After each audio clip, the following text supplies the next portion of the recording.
What's up, YouTube? It's your boy Kurt, Wealth and Fitness Lifestyle. Please do me a favor, new to the channel, hit that subscribe button and notification bell to get future content. If you're stopping by the first time, hope you consider subscribing to the channel. So in this video, I want to talk about how to get an 800 credit score.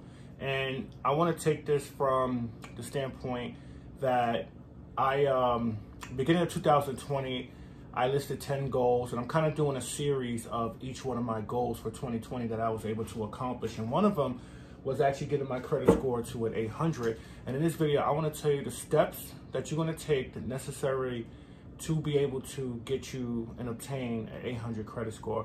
I'm going to go through a step-by-step blueprint process that I followed that's going to help you achieve this. And I just want to say that, having a good credit score is important. I think, with the lack of education, in certain communities regarding credit, a lot of us got a late jump start on how to leverage credit to actually build wealth. And the leverage part of it is essentially, utilizing someone else's money to be able to make you money over a long period of time. Actually, real estate is a good opportunity to leverage debt, and you can utilize that by having a good credit score. So what you got to remember with building credit is the following: 35, 30, 15, 10, and 10. And based upon these percentages, there are 4 areas where you have to master in order to maximize the full amount of your credit score. So how a credit score is calculated is by the following. You have 3 credit bureaus. You have Equifax, TransUnion, and Experian.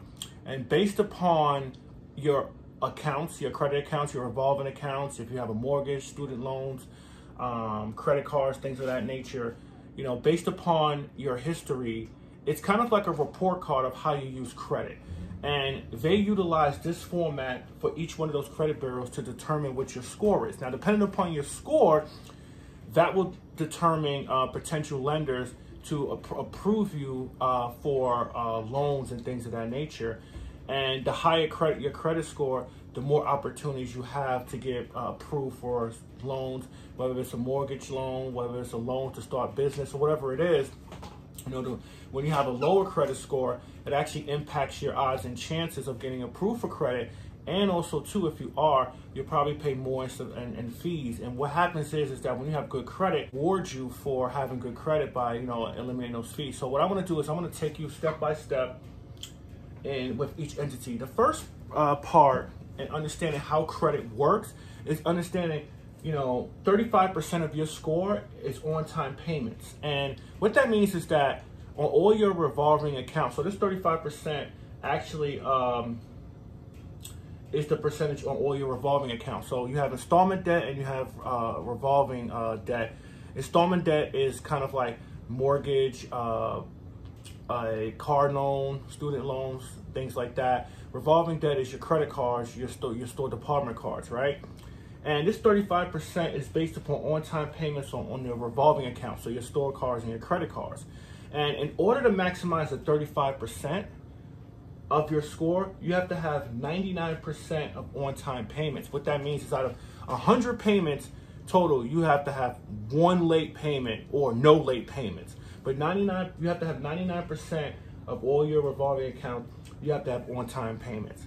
Now, a strategy that you can employ, that I employed in order to maximize the 35%, was I actually automated all my payments. So for an example, if you have 9 credit cards, 5 credit cards, 2 credit cards, whatever to do that is, I set it to automatically pay the minimum, and so that I know that the bill's being paid on time. And over a course of time, once you pay off your month after month, year after year, you're paying on time all those payments, you're gonna get closer to this 99%. Now, when you start going delinquent, that means that, if you don't pay on time for 30 days, 60 days, 90 days, and after 120 days, they actually close your account, and your account could be potentially going to collections. You gotta have a long period of time. If you ever get into a delinquent account, or if you have missed payments on your credit report, you will be subject to this percentage being lower and the 35% being lower. So if you want to maximize the 35% on all-time payments on all your revolving accounts, automate all of your payments, have it already taken out your account. I'll do a separate video on, delinquent accounts and if you have collections, on what to do in that process to impact and, get closer to this 99% in another video, okay? The second part, which is the top two of the highest percentage, is 30%, is your credit utilization. What credit utilization is, they take the total of all your revolving accounts. So let's say, for an example, if you have 3 credit cards, and let's say one is $5,000, one is $2,500, the other is $2,500, right? So your total amount, or your credit cards, let's say is $10,000, right? Let's say you utilize $7,000 out of the $10,000. Your credit utilization is 70%. So you're using 70% of your purchasing power on all those credit cards.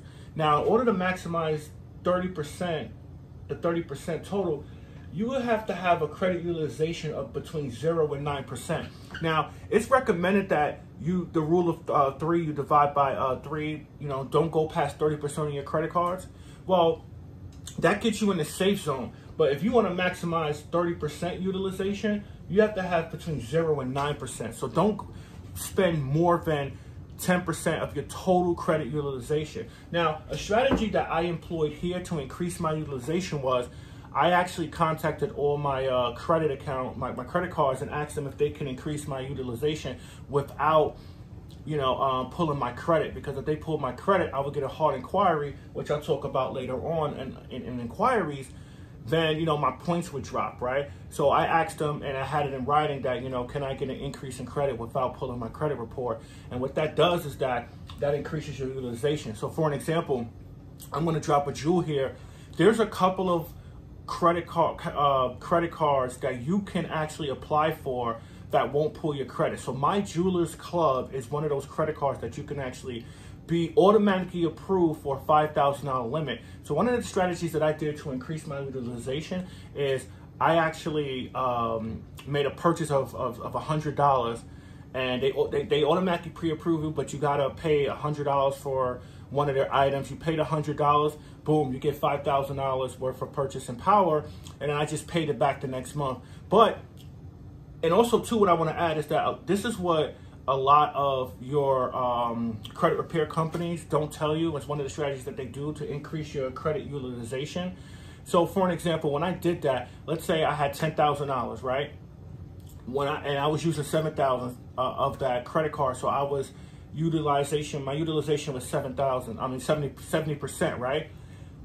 I applied for the My Jeweler's account, and I automatically got pre-approved for $5,000. So now my purchasing power is 15. So when you divide the 15 into the 7,000 utilization, it actually dropped from 70% to about 45% utilization. So you can employ that strategy here. But what I would recommend is you pay all your cards down, and all your cards don't use more than 9% of the utilization, and you can maximize that 30%. One of the things I want to point out before getting to the other 3 is that this is 65% of your score, ladies and gentlemen. So what you want to do is to impact the most potential of your opportunity for your credit score. Pay your bills on time and don't use more than 9% of your utilization. And over a long period of time, you'll see that your credit will increase. 15% of your score is the length of credit history.